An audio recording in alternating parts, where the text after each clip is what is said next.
अस्सलाम वालेकुम, my name is Faisal Chaudhary. आप देख रहे हैं कार मेंटेनेंस। आज मेरा तीसरा सेशन है, तीसरी क्लास है ECU रिपेयर की। क्योंकि थोड़ा सा टाइम टेबल की वजह से ये क्लासेस डिले हो रही हैं, तो मैंने जैसे कि आपको बताया था, पहले मैं सिंबल बताऊंगा, सिंबल के बाद उनके बारे में बताऊंगा डेफिनेशन। तो मैंने उर्दू में लिख दी है ताकि टाइम की थोड़ी सी बचत हो सके। तो मैंने उर्दू में लिख दी। अगर आप उर्दू समझते हैं या आपको मेरी लिखाई समझ नहीं आ रही तो आप ऐसे करें, कॉपी पेंसिल ले लें।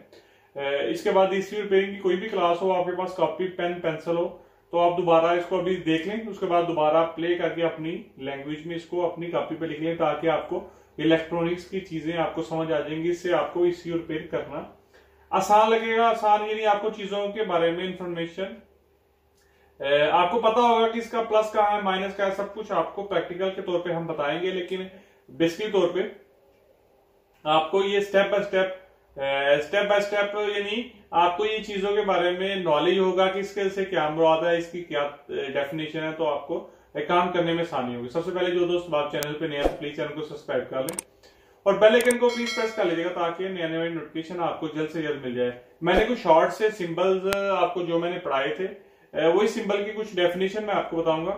मैं ज्यादा नई डिटेल में जाऊंगा। नॉर्मल से जो हमारे काम की होंगी हम उस पर ज्यादा डिस्कस करेंगे, जो हमारे काम की नहीं होंगी उस पर नहीं डिस्कस करेंगे। हम नॉर्मल से डेफिनेशन पढ़ेंगे। डेफिनेशन के बाद हम इसके कंपोनेंट अलग से बाहर मेरे पास मौजूद है, मैंने परचेज करके रखे हुए हैं। तो मैं उसके बाद आपको प्रैक्टिकल उसको सही चीजों को चेक करना सिखाऊंगा।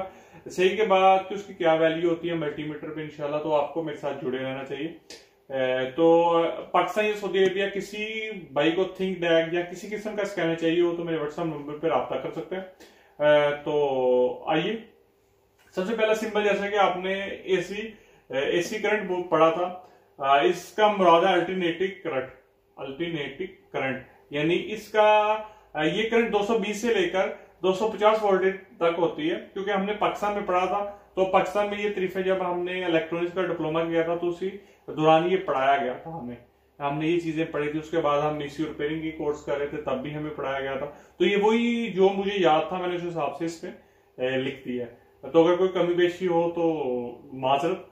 इसकी कोई जमा माइनस नहीं होती, यानी इसकी जमा कोई माइनस नहीं होती, ये हर वक्त सिम बदलती रहती है। मैं आपको चीज बताता हूँ। मिसाल के तौर पे इसकी कोई जमा माइनस नहीं होती, यानी इसका कोई मुंह नहीं है। क्योंकि आप घर की करंट देखते हैं तो ये AC करंट घर की करंट होती है।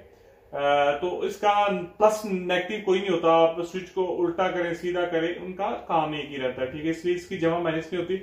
ये 220 से लेकर 250 तक होती है, ये पाकिस्तान के हिसाब से। लेकिन अगर आप बाहर देखते हैं तो 420 तक 520 तक भी मेरे हाथ में जाती है। लेकिन ये पाकिस्तान में जब हमने पढ़ा था उस हिसाब से मैं बात कर रहा हूँ।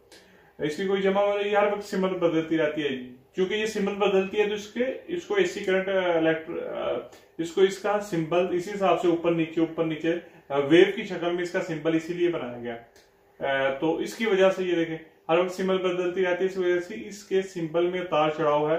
ये घरों में इस्तेमाल होती है, यानी AC करंट जो घरों में इस्तेमाल होती है उसका मेन सिंबल है कि ऊपर नीचे चलता रहता है। ये चीजें आपको फिर मैं बताना चाह रहा हूँ। ये चीजें मेरा बताने का मकसद टाइम जाया करने का मकसद टाइम जाया करना नहीं है। मैं सिर्फ आपको बता रहा हूँ क्योंकि बाद में हमने कुछ वायरिंग डायग्राम पढ़नी है ECU की।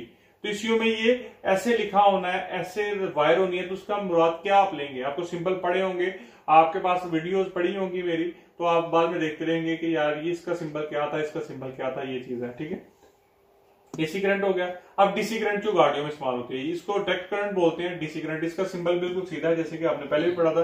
ये डायरेक्ट करंट होती है, ये एम्पलीफायर वगैरह में यूज होती है, मतलब एम्पलीफायर ECM गाड़ियों में वगैरह में इस्तेमाल होती है। इसकी जमा माइनस होती है, ठीक है। ये जमा माइनस होती है, यानी इसका एक प्लस एक माइनस कोई भी किस्म का इसकी एक सिंबल है। ये सीधी होती है, ये ऊपर नीचे नहीं होती, ये ऊपर नीचे होती है, ये सीधी होती है, इसलिए इसका कोई प्लस मतलब सीधा है। ये डायोड है। डायोड आपको पता है जो है डायोड बहुत ज्यादा हमारे ECU रिपेयरिंग में इस्तेमाल किए जाते हैं, ठीक है। हम ये इसका सिंबल है, जैसे कि हमने पढ़ा था। इसके दो टर्मिनल होते हैं, एक को कैथोड बोला जाता है, दूसरे को एनोड बोला जाता है। कैथोड हमेशा प्लस को जाहिर करता है और एनोड हमेशा नेगेटिव को जाहिर करता है। ये देखें इस तरह के सिंबल आपको पहले भी मैंने बताया था। ये देखें ऐसे बना होता है, ये देखें ये माइनस ये प्लस है। हमेशा इसका मुंह प्लस ये है, माइनस नहीं है, नेगेटिव ये है, ठीक है। ये दोनों हमेशा जो इसका आगे वाला मूव इंशाल्लाह प्रैक्टिकल में हम आपको बताएंगे कि इंशाल्लाह कि ये प्लस कहाँ है और माइनस कहाँ है। ठीक है, प्लस कहाँ है माइनस कहाँ है, इसका इंशाल्लाह प्रैक्टिकल करके हम आपको बताएंगे डेविड का कि ये हमेशा प्लस, यानी इसमें एक लाइन सी भी बनी होती है, वो इंशाल्लाह जब प्रैक्टिकल करेंगे तो हम आपको बताएंगे कि ये कैसे होता है, इसकी शक्ल क्या होती है। बस आपने जहां के थोड़ा आएगा वो हमेशा पॉजिटिव को ही जाहिर करेगा, जो इनोड है वो हमेशा नेगेटिव को जाहिर करेगा। ठीक है, तो ये इसकी तीनों की तारीफ है। तो इंशाल्लाह आपको वीडियो अच्छी लगी होगी, आप इसको नोट कर लें, अपने पास लिख लें, ताकि आपको जब सारे सिंबल की तारीफ लिखी हो तो दोबारा आपको अगर वीडियो मिस भी हो जाती है तो आपको बार बार चीजें देखनी की जरूरत ना पड़े। मैं आपको इंशाल्लाह एक ऐप बताऊंगा, ऐप में सारा कुछ डाउनलोड है, या कुछ पीडीएफ फाइल दूंगा ECM किट की, तो आके आपके पास लिखा हो तो आपको वीडियो नेट की जरूरत ना पड़े, आप सिंबल की मदद से लिख लें। ठीक है, thank you, Allah Hafiz. Video देखने के लिए शुक्रिया, नई वीडियो के साथ जल्द हाजिर होंगे।